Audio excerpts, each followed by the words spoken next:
Hello बच्चों, how are you. आज हम बात करेंगे why do we fall ill chapter के बारे में। कल थोड़ा सा मैंने ओवरव्यू दिया था एक, ठीक है। तो आज स्टार्ट कर देंगे यहाँ से ही कि हेल्थ के बारे में सबसे पहले आपको पता होना चाहिए कि व्हाट इज़ हेल्थ। फिर हम बात करेंगे कि हेल्दी मीन्स क्या होता है, डिजीज़ फ्री मीन्स क्या होता है, दोनों में डिफरेंस क्या है, infectious agents, non infectious agents, सारी चीज़ों के बारे में आज बात करने वाले हैं। चलिए यहाँ से स्टार्ट करते हैं। तो जैसा कि आपको इस फर्स्ट लाइन में दिख रहा है, health is a general condition of a person's mind and body. तो हेल्थ क्या है? एक जनरल कंडीशन है। किसकी जनरल कंडीशन? पर्सनस की बॉडी की और उसके माइंड की। अकॉर्डिंग टू WHO मतलब वर्ल्ड हेल्थ ऑर्गेनाइजेशन, ठीक है। Health is a state of physical, mental and social wellbeing. यहाँ पे आना चाहिए मेंटल। तो हेल्थ क्या है? एक स्टेट है फिजिकल, मेंटल और सोशल वेलबींग का एक पर्सन के लिए, ठीक है। तो अगर कोई भी पर्सन फिजिकली एक्टिव है, एकदम परफेक्ट है, मेंटली एकदम परफेक्ट है और सोशली एकदम परफेक्ट है, तब हम कह सकते हैं कि that person is totally healthy. To make people aware and conscious of keeping healthy and disease free, we celebrate World Health Day. Peoples को, लोगों को अवेयर करने के लिए, जागरूक करने के लिए, उनको कॉन्शियस करने के लिए, ठीक है, क्या करा जाता है जिससे कि वो हेल्दी रह सकें, डिजीज़ फ्री रह सकें। तो वर्ल्ड हेल्थ डे सेलिब्रेट किया जाता है 7 अप्रैल को। अब यहाँ पे जो हेल्थ का वो है पॉइंट्स हैं, उसमें बताया गया है 3 पॉइंट्स हैं, इनको ध्यान से देखना है। फर्स्ट पॉइंट की बात करते हैं। Health is a state of being well enough. एक ऐसी स्टेट है हेल्थ जिसके अंदर कैसे होते हैं, एकदम स्वस्थ रहते हैं, वेल इनफ होते हैं। कैसे? Functionally, physically, mentally and socially. मतलब उनके जो फंक्शंस हैं, फिजिकली एकदम नॉर्मल है, मेंटली एकदम नॉर्मल है, सोशली एकदम नॉर्मल है। तब हम कहेंगे कि जो पर्सन है वो परफेक्ट है, उसको किसी तरह की प्रॉब्लम नहीं है, राइट। सेकेंड पॉइंट देखते हैं। That is the disease infectious can be prevented by life style. जो डिजीज़ हैं, जो इन्फेक्शंस हैं, उनको हम अपनी लाइफ स्टाइल को चेंज करके प्रिवेंट कर सकते हैं। लाइफ स्टाइल में क्या आता है? प्रॉपर एक्सरसाइज करें, प्रॉपर स्लीप लें, अच्छे से आराम करें, ठीक है, बैलेंस डाइट लें, गुड पर्सनल की जो हमारी जो हेल्थ है वो कैसी हो, पर्सनल हेल्थ गुड हो, हाइजीन का ध्यान रखें और अपने आसपास का जो एरिया है उसको क्लीन रखें और हेल्दी रखें। तब हम डिजीज़ से, इन्फेक्शन से दूर रह सकते हैं, उससे फ्री रह सकते हैं, खुद को हेल्दी रख सकते हैं, करेक्ट। चलिए दूसरी लाइन देखते हैं। Treatment involves killing of the microbes and pathogens. जो ट्रीटमेंट होता है इसमें क्या इन्वॉल्व होना चाहिए? माइक्रोब्स का या पैथोजन की किलिंग, उनको मार दिया जाए। माइक्रोब्स मतलब बैक्टीरिया हो गए, वायरस हो गए, फंजाई हो गई, ठीक है, कुछ वॉर्म्स हो गए, तो उनको किल करना, ये हमारा टारगेट होना चाहिए। ट्रीटमेंट के अंदर क्या होता है, जब भी हम कोई मेडिसिन लेते हैं, फॉर एग्जांपल एंटीवायरल ड्रग ले रहे हैं, एंटीबायोटिक्स ले रहे हैं, एंटीफंगल ले रहे हैं, तो ये सब क्या करती हैं? These all are killing the microbes inside our body, right. अब नेक्स्ट वन है सिग्निफिकेंस ऑफ हेल्थ के सिग्निफिकेंस क्या है। तो गुड हेल्थ के क्या क्या एडवांटेजेस है वो हम यहाँ पढ़ने वाले हैं। पहला जो पॉइंट है उसको देख लेते हैं। पहला पॉइंट क्या है यहाँ पे? That is it increases our working efficiency.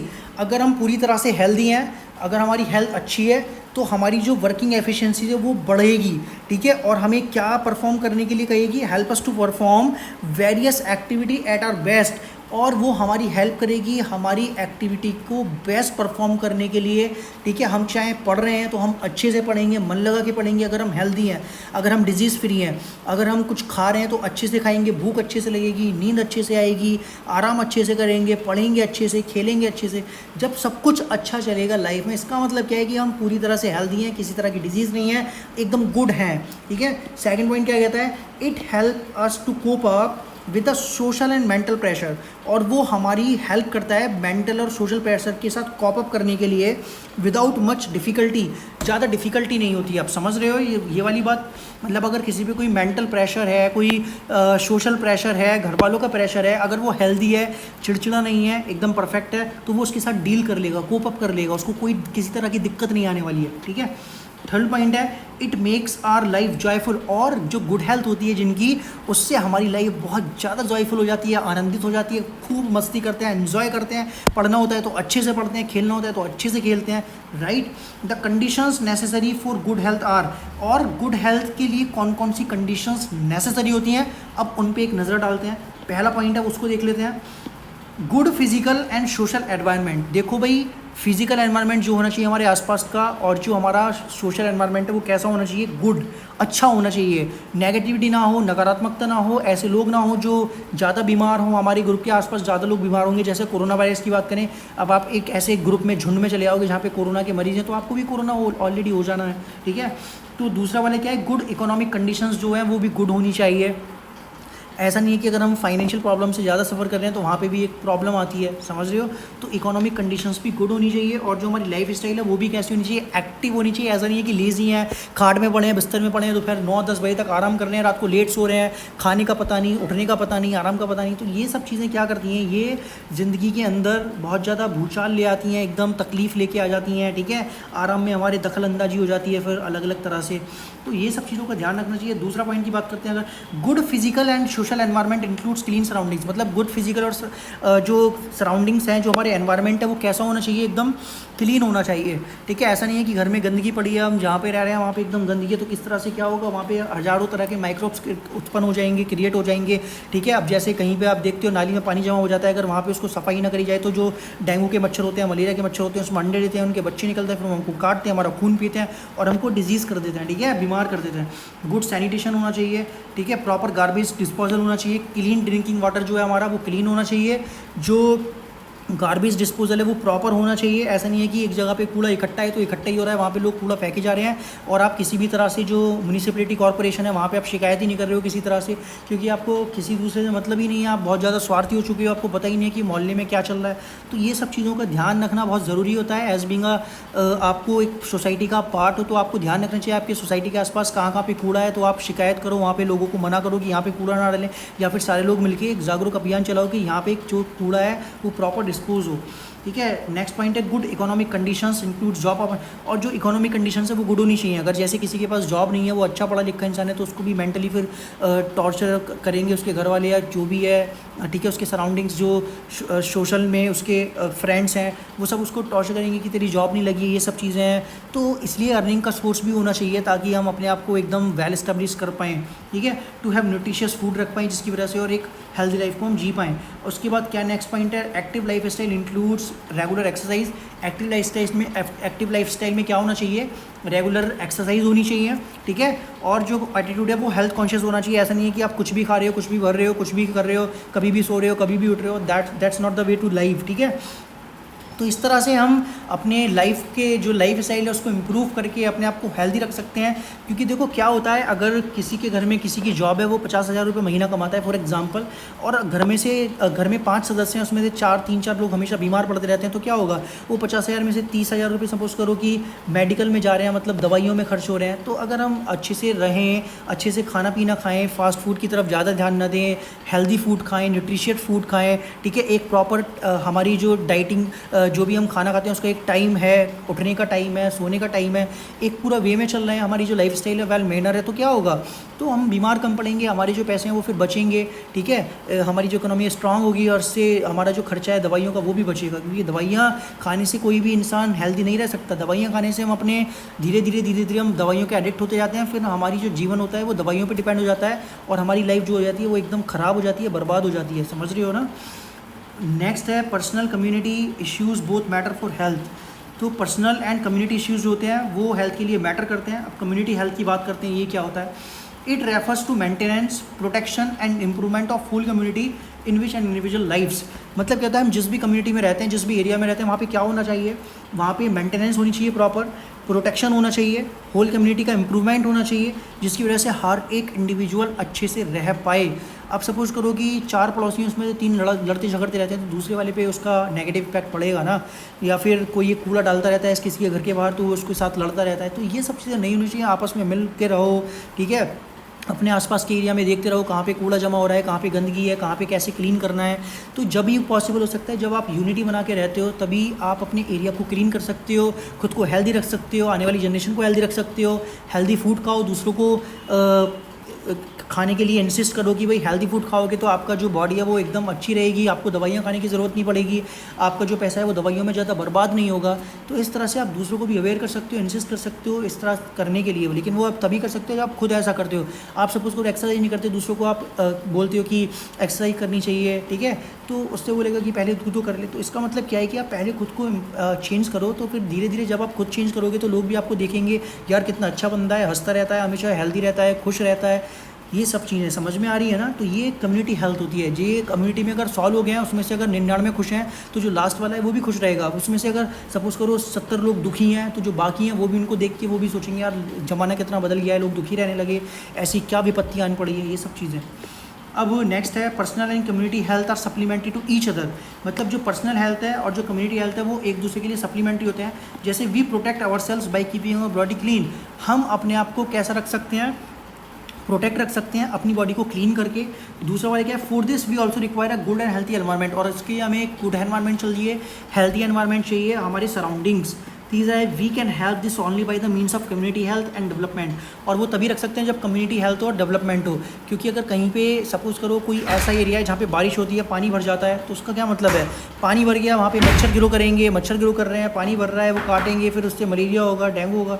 तो इस तरह से खुद इनिशिएटिव लो, आपस में जितने भी एरियाज़ हैं, जितने भी लोग हैं उनसे बात करो, ठीक है। अपना जो एरिया है आसपास का, गली मोहल्ले का, उसको क्लीन करो, कोशिश करो क्लीन करो। आसपास अपने पेड़ पौधे लगाओ जिससे ज़्यादा से ज़्यादा ऑक्सीजन आपको मिले। जितनी ज़्यादा ऑक्सीजन मिलेगी उतना ज़्यादा हेल्दी आपकी बॉडी होगी, ठीक है। लास्ट पॉइंट है that is so both personal and community health are interrelated. और ये दोनों ही आपस में इंटर रिलेटेड होती हैं। Next one is differences between being healthy and disease free. तो बीइंग हेल्दी के लिए यहाँ पे 3 पॉइंट्स हैं, डिजीज़ फ्री के लिए 3 पॉइंट्स हैं। इसमें डिफरेंस पता करना है कि बीइंग हेल्दी होने का क्या मतलब होता है, डिजीज़ फ्री होने का क्या मतलब होता है। बीइंग हेल्दी के अंदर यहाँ पे आपको 3 पॉइंट दिख रहे हैं। पहला पॉइंट है it is a state of being well enough to function well physically, mentally and socially. मतलब बीइंग हेल्दी का मतलब है कि जब आप फिजिकली, मेंटली और सोशली एकदम परफेक्ट हो, किसी तरह की प्रॉब्लम नहीं है, हर किसी के साथ डील कर पा रहे हो अच्छे से, तब आप एकदम हेल्दी हो। डिजीज़ फ्री का मतलब है कि आपके अंदर किसी तरह की डिजीज़ नहीं है, समझ रहे हो ना, मतलब कोई माइक्रोब्स नहीं है, किसी तरह की डिजीज़ नहीं है। लेकिन इसका मतलब ये नहीं कि आप हेल्दी हो सकता है कि आप मेंटली ठीक नहीं हो बट आपको डिजीज़ नहीं है, राइट। सेकंड पॉइंट है it refers to the individual physical and social environment. और उसमें क्या होता है कि वो इंडिविजुअल को फिजिकल और सोशल एनवायरनमेंट के साथ रहने के लिए कोप अप करते हैं। यहाँ पे क्या होता है वो केवल इंडिविजुअल से रिलेटेड होती है। डिजीज़ फ्री का मतलब होता है इंडिविजुअल, हेल्दी का मतलब होता है कि वहाँ पे आपको सोशल एनवायरनमेंट भी देखा जाता है कि आप लोगों से किस तरह से बात कर रहे हो, उनसे घुल मिल के बात कर रहे हो नहीं कर रहे हो, किसी से आपको कोई दिक्कत तो नहीं है, आपको किसी से बात करने में तो तकलीफ नहीं है, आप किसी से बात करके जेलसी फील तो नहीं करते हो, गुस्सा तो नहीं करते हो किसी पे, आपको किसी से जलन तो नहीं होती। ये सब चीज़ें देखी जाती हैं गुड हेल्थ होने के लिए। Individual has good health energetic. जिस इंडिविजुअल के पास गुड हेल्थ होती है वो बहुत ज़्यादा एनर्जेटिक होते हैं, ठीक है। और यहाँ पे क्या लिखा है कि जिनके पास अगर डिजीज़ नहीं है तो उनकी हेल्थ अच्छी भी हो सकती है, नहीं भी हो सकती है, डिपेंड करता है। इसका मतलब ये नहीं कि अगर वो डिजीज़ फ्री है तो उसको उसकी जो हेल्थ है वो परफेक्ट है, ठीक है। अब हम देखते हैं डिजीज़ के बारे में, उसके कॉजेज़ के बारे में। डिजीज़ होती हैं it refer to any conditions that disturb और modifies the normal functioning of the living organism. मतलब किसी भी लिविंग ऑर्गेनिज्म का जो फंक्शन है वो एबनॉर्मल हो जाए, वो डिस्टर्ब हो जाए, तब हम उसको बोलते हैं कि डिजीज़ हो गई यार, लिविंग ऑर्गेनिज्म के अंदर किसी के अंदर डिजीज़ हो गई है, राइट। अब डिजीज़ किसकी तरह दिखती है वो हम देख लेते हैं। When a person is affected by a disease, अगर कोई भी पर्सन डिजीज़ के थ्रू अफेक्टेड होता है तो उसका जो फंक्शनिंग है, उसकी जो अपीयरेंस है, ठीक है, वो एकदम चेंज दिखती है। सपोज़ करो किसी को फीवर आ गया तो उसका बोलचाल जो होगा वो चेंज होगा, उसका खाने पीने का मन नहीं करेगा, उसका आराम करने का भी ठीक से मन नहीं करेगा, चिड़चिड़ा रहेगा। तो ये हम देख के बता सकते हैं उसके सिम्टम के अकॉर्डिंग कि हाँ ये बंदा अभी पूरी तरह से हेल्दी नहीं है। उसके चेहरे से देख के बता सकते हैं, उसकी फीलिंग को देख के समझ सकते हैं, उसका जो वे ऑफ एक्सप्रेशन होगा, वे ऑफ टॉकिंग होगी, उससे पता चल सकता है कि this is healthy, not healthy, disease free और not free, right. Next point है these changes give rise to symptoms and sign of disease. ये जितने भी चेंजेस होते हैं वो क्या देते हैं, सिम्टम्स देते हैं और डिजीज़ के साइन देते हैं, ठीक है।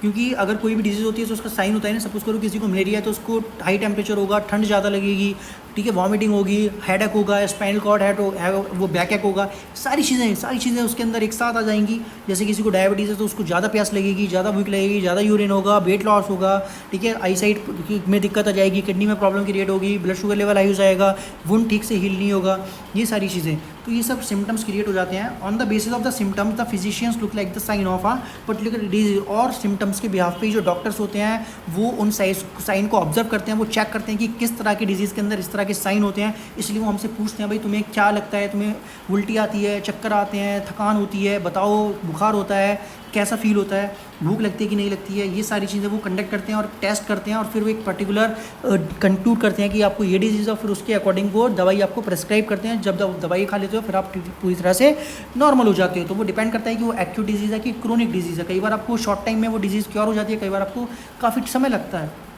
साइन की बात करते हैं, साइन क्या होता है? It gives more definite indications of the presence of a particular disease. जो साइंस होते हैं वो बहुत ही पर्टिकुलर डेफिनेट इंडिकेशंस देते हैं कि पर्टिकुलर डिजीज़ प्रेजेंस है या नहीं है, ठीक है। उसके अंदर लेबोरेटरी टेस्ट होते हैं और अल्ट्रासाउंड ETC होते हैं। सिम्टम्स में क्या होता है? जो डिजीज़ होती है उनके सिम्टम्स होते हैं, जैसे इंडिकेशंस होते हैं, हम अच्छा फील नहीं करते हैं, ठीक है। यूनिवर्सल जैसे होता है, जैसे कि यूनिवर्सल जो सिम्टम्स होते हैं, हेडेक हो गया, लूज मोशन हो गया, फीवर आ गया, ठीक है, स्टमक एक हो गया, ये सब चीज़ें। अब जो डिजीज़ होती हैं उनके कॉजेज़ क्या क्या होते हैं? तो जो डिजीज़ है उनके कॉजेज़ के यहाँ पे हम पॉइंट्स पढ़ लेते हैं, कौन कौन से पॉइंट्स हैं जो डिजीज़ कॉज करते हैं। सबसे पहला पॉइंट यहाँ पे लिख रहा है, जो पैथोजेंस होते हैं जैसे कि virus, bacteria, fungi, protozoa, worms, ये पैथोजेंस हैं जो डिजीज़ कॉज करते हैं। पुअर हेल्थ, अंडर न्यूरिशमेंट, कोई ठीक से खाना नहीं खा रहा है, पुअर हेल्थ है, ठीक है, सोने का समय ठीक नहीं है, खाने का समय ठीक नहीं है, तो उसको भी डिजीज़ हो जाती है। हेरिडिटरी होती हैं, जेनेटिक डिसऑर्डर, इसमें कोई कुछ नहीं कर सकता क्योंकि वो हेरिडिटरी होती हैं, अपने पेरेंट्स से आती हैं, ठीक है। दूसरा होता है lack of proper treatment, immunization. अगर बच्चे को जैसे वैक्सीन लगानी होती है ना, बचपन से बच्चे को वो वैक्सीन ना दी गई हो, प्रॉपर ट्रीटमेंट ना हुआ हो, उसमें कमी रह गई हो, दवाइयाँ ठीक से ना खाई हो, तब जाके डिजीज़ हो जाती हैं। एनवायरमेंटल पॉल्यूशन की वजह से डिजीज़ होती है, जैसे एयर पॉल्यूशन हो गया, वाटर पॉल्यूशन हो गया, नॉइस पॉल्यूशन हो गया, ये सब पॉल्यूशंस क्या करते हैं? डिजीज़ कॉज करते हैं, राइट। अब हैं टाइप्स ऑफ डिजीज़। तो ये हमने टाइप्स ऑफ डिजीज़ उधर पढ़ लिए थे उस फ्लो डायग्राम में, यहाँ पे थोड़ा सा एलाबोरेट किया गया है। तो कितनी तरह की होती हैं? 1 2 3 4, ठीक है, 4 तरह की और 5। तो यहाँ पे 5 तरह की आपको डिजीज़ दिख रही हैं। एक्यूट डिजीज़ हैं, एक्यूट डिजीज़ वो होती हैं जो शॉर्ट टर्म होती हैं। Acute disease which last only for very short period of time, और वो बॉडी को सडनली अफेक्ट करती हैं और क्विकली अफेक्ट करती हैं, जैसे कि कोल्ड हो गया, कफ हो गया, टाइफाइड हो गया, ETC, ठीक है। क्रॉनिक डिजीज़ हो गई जो लास्ट बहुत टाइम तक रहती हैं, 3 4 5 महीने, इस तरह से सालों तक भी रह सकती हैं। Disease which last for a long time, even as much as a lifetime भी रह सकती हैं, उन्हें क्रॉनिक डिजीज़ बोलते हैं। डायबिटीज़ हो गई, ट्यूबरक्लोसिस हो गया, एलिफेंटियासिस हो गया, ठीक है। इन्फेक्शस डिजीज़ क्या होती हैं? जो कम्युनिकेबल होती हैं, एक पर्सन से दूसरे पर्सन में होती हैं, खांसने से, चीखने से, बोलने से, बात करने से, एक दूसरे के साथ खाना खाने से, रहने से। The disease which spread due to infection by microorganism are called infectious disease. It is communicated from disease person to the healthy person, caused by some biological agents, pathogens like virus, bacteria, fungi, protozoan, worms। सबसे अच्छा example corona, जो एक दूसरे के साथ अगर किसी ने बात भी करी तो उसके साथ भी दूसरे वाले को हो जाएगा। ऐसे ट्यूबरक्लोसिस होता है, बहुत ही डेंजरस होता है। 4 नॉन इन्फेक्शियस डिजीज होती हैं, जैसे डायबिटीज़ हो गई, ठीक है, इस तरह की, कैंसर हो गया। These disease which does not spread by contact between infected और healthy person through air and water is called non infectious disease, जैसे अर्थराइटिस है, हार्ट डिजीज़ है, ब्लड प्रेशर हो गया, डायबिटीज़ हो गई, हाइपरथायरॉयडिज्म हो गया, ये, ठीक है। कुछ डेफिशिएंसी डिजीज हो जाती हैं जो न्यूट्रिएंट्स की डेफिशिएंसी होती हैं, जैसे आयोडीन की कमी से, कैल्शियम की कमी से, विटामिन के की कमी से, विटामिन ए की कमी से। डीजेनरेटिव डिजीज़ हो गई, जैसे अर्थराइटिस हो गया, एलर्जीज़ हो गई, कुछ कैंसर हो गया, जैसे ल्यूकीमिया हो गया। फिर हो जाती हैं कंजेनाइटल डिजीज़। कॉन्जेनाइटल डिजीज़ कौन सी होती हैं? The disease present since birth, जो बर्थ से प्रेजेंट रहती हैं, ठीक है, जेनेटिक एबनॉर्मलिटीज़ के थ्रू होती हैं। डिफेक्टिव डेवलपमेंट होता है एम्ब्रियो का, जैसे कि हीमोफीलिया। हीमोफीलिया में क्या होता है? जो किसी को अगर चोट लग जाए तो वुंड हो जाते हैं तो ब्लड फ्लो करता रहता है, जैसे कि नाइट ब्लाइंडनेस होती है, जैसे कि कलर ब्लाइंडनेस होती है, ठीक है, जैसे कि सिकल सेल एनीमिया। इस तरह से बहुत सारी डिजीज़ हैं जो जेनेटिक होती हैं। अब यहाँ पे डिफरेंस आ गया, difference between the infectious and non infectious disease. तो इस डिफरेंस को देख लेते हैं। अब यहाँ पे इन्फेक्शियस डिसीज़ या कम्युनिकेबल जिनको हम बोलते हैं, जो एक पर्सन से दूसरे पर्सन में होती हैं, बोलने से, साथ बैठने से, खाने पीने से, वो होती हैं this disease spread from 1 person to another, एक पर्सन से दूसरे पर्सन में होती हैं। और वो ये वाली जो होती हैं नॉन कम्युनिकेबल या नॉन इन्फेक्शियस, वो एक पर्सन से दूसरे पर्सन में नहीं होती हैं। ये जो डिजीज़ होती हैं ये किसके थ्रू होती हैं? Virus, bacteria. ये जो डिजीज़ होती हैं मोस्ट प्रोबेबली जेनेटिक होती हैं। ये मेटाबॉलिक डिसऑर्डर्स होते हैं जो हमारी बॉडी से ही होती हैं, और या फिर फूड की किसी डेफिशिएंसी से होती हैं। ये कैसी हो सकती हैं? क्रोनिक और एक्यूट हो सकती हैं, जो इन्फेक्शियस होती हैं। ये जो होती हैं नॉन इन्फेक्शियस या नॉन कम्युनिकेबल, वो प्राइमरी कैसी होती हैं? क्रोनिक नेचर की होती हैं। और इसके एग्जांपल क्या है? कॉमन कोल्ड हो गया, ट्यूबरक्लोसिस हो गया, इसके एग्जांपल है क्वाशरकोर, ठीक है, या फिर हो गया कैंसर, जैसे प्रोटीन की कमी से होता है ये कैंसर, जेनेटिक होता है या फिर म्यूटेशंस की वजह से हो जाता है। तो आई होप ये यहाँ तक आपको समझ में आ गया होगा, ठीक है। फिर नेक्स्ट पे हम बात करेंगे पैथोजेंस की, और कौन कौन सी कैटेगरी के पैथोजेंस होते हैं। इस लेक्चर को ध्यान से समझ लेना, पढ़ लेना, देख लेना, बुक पढ़ लेना, कुछ समझ में ना आए मुझसे पूछ लेना। आई होप ये वीडियो आपको पसंद आई होगी। वीडियो को लाइक करें, चैनल को सब्सक्राइब करें और वीडियो को शेयर करना ना भूलें। अगर आपको कोई सजेशन है, कुछ बताना चाहते हैं, कुछ पूछना चाहते हैं, कमेंट करें मेरे को, ठीक है। तो आज के लिए शुक्रिया, धन्यवाद। अब नेक्स्ट वीडियो में मिलते हैं। चलिए, जब तक के लिए खुश रहिए, स्वस्थ रहिए।